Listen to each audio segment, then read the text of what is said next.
September 24, 2025, ibebend ba talaga natin ang batas? Ano ba ang sinasabi ng ating Philippine Constitution?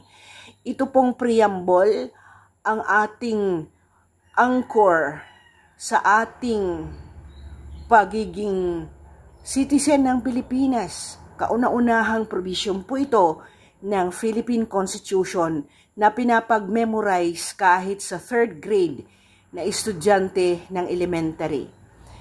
I will first state to remind us na rule of law ay ang ating angkorahe para sa hustisya ng lahat ng ating gagawin at gagawin sa atin ng ating pamahalaan. Let us look back and memorize with me kung naalala mo pa.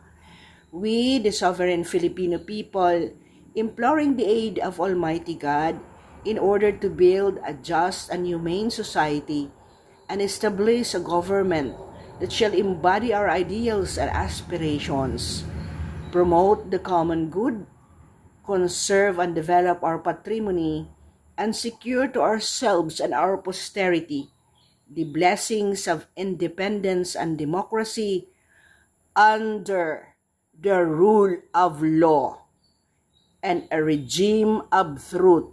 Yun po ang katotohanan. Hindi po pwedeng i-bend, Senator Tulfo. Justice, freedom, love, and equality and peace do ordain and promulgate this Constitution. Yun po, hindi po pwede, Mr. Tulfo, na i-bend ang law at i-bend ang katotohanan sa probisyon, Mr. Secretary Rimulya. Hindi po pwede talaga kasi ang truth po ng provision ng law. Although gusto natin magbigay na kaagad ng kapirahan, yan sila mga hudas ng bayan na mga kontraktor at DPWH, hindi pa po nabigyan ng hustisya kung magkano po talaga ang nakulimbat ng bawat isa. So, isalin natin po sa ating Pilipino na bersyon.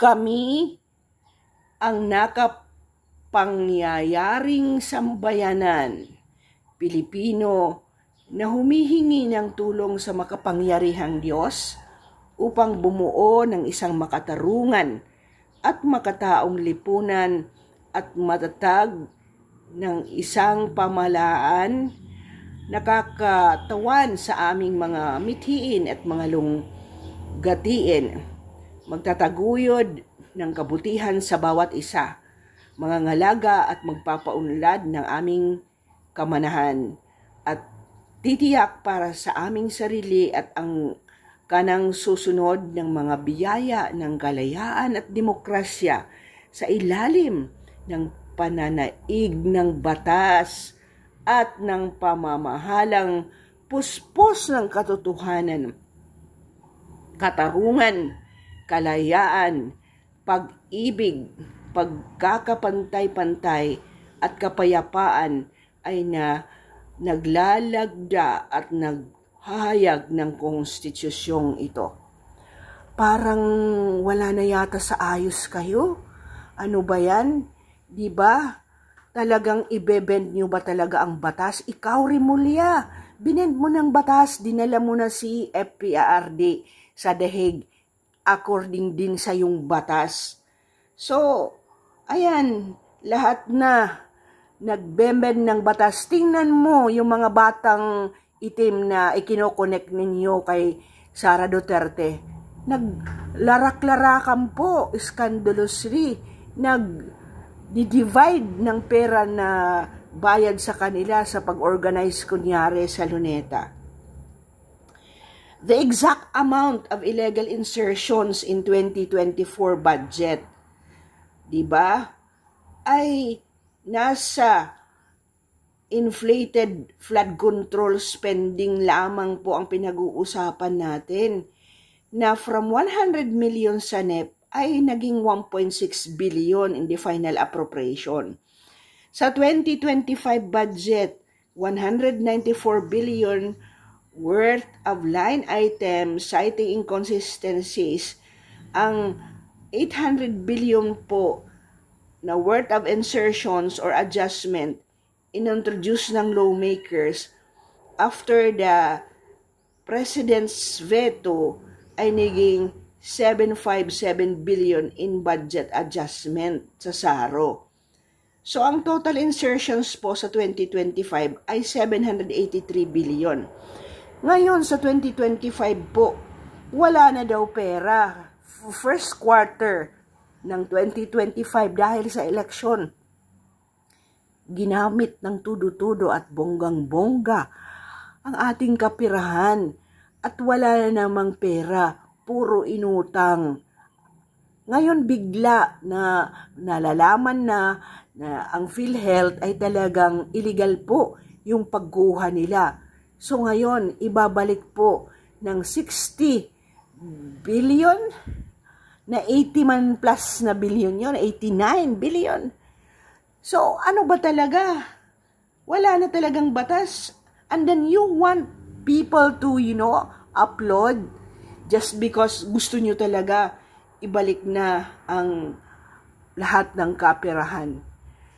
Hindi po mamangamangmang ang mga silent na Pilipino na wala po sa lansangan. So, nakakahiya. Mabuti pa si Senator Robin Padilla na kumbaga sa lahat sa inyo, siya ang maliit lang ang napag-aralan na criminology graduate lang. But then, look at him when he reasons out. May kasi hindi hindi may agenda, walang agenda. Pero tayo ba, we do not upload you. Honestly, we do not upload you. Kaya, magtigil-tigil na sana kayo, maawa kayo sa generasyon ng mga susunod na mga tao sa Pilipinas. Nakakahiya. Pero parang wala na talagang hiya. Now, the President Duterte has from The Hague made a statement. Pero ako, resigned talaga ako. Mentras ang mga oligarchs at mayayaman ay nandyan, wala pong mangyayari until 2028. Not unless gumawa na naman itong mga mayayaman na to. But in the time of President Duterte 2016, walang nangyari sa mga mayayaman na yan. Ang bayang Pilipino in a landslide had made their decision in 2016. Kung hindi talaga makukuha yan sa santong paspasan, we will wait until 2028. Hindi po kami mga tanga, hindi kami mga bobo. But please, sana man lang may semblance of obedience to the rule of law. Kasi yun po ang preamble ng isang bawat birthright ng isang Pilipino na nandito sa Pilipinas. We will obey by the rule of law, kasi kung wala ng rule of law, may hindi na lang magbabayad ng kanilang tax. Alam mo ba, pati yung tax natin sa pagkain, 12% po yan. Tayo po ang pinakamataas ang VAT sa buong Asia. So, ngayon na naman may may interest na naman na kukunin sa ating interest, may tax na naman na kukunin si Recto. Go after the real culprits. Mintras, kung ano ang sinasabi ng batas na pagbigyan ng whatever protection as a witness, ibigay po natin. Di panghabang buhay na ilagay ang mga yan na DPWH. But we know, hindi magagawa ng DPWH yan kung wala ang isang congressman Walang isang senador na nagpasok niyan at isang napakalaking tao sa executive department. Bakit mo pepermahan yan?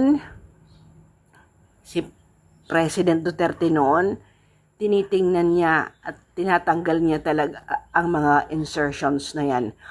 And the last po na gusto kong i-impress na pinapalabas ni Ping Lacson na sa time pa ni Duterte ang kabulastugan ni Diskaya. March 21, 2016 po ang sinabi ni Diskaya. Nag-assume po ng office si Duterte June 30, 2016. Nandoon na po si Diskaya 2002 pa po, Mr. Senator. Kaya naman, pwede lang.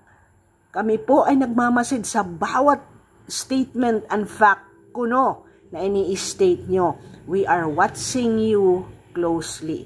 Salamat sa pakikinig, kapatid, at let's watch and be intelligent enough and smart enough to evaluate kung ikaw nga ay tunay na Pilipino na hindi nababayaran ng kahit sino.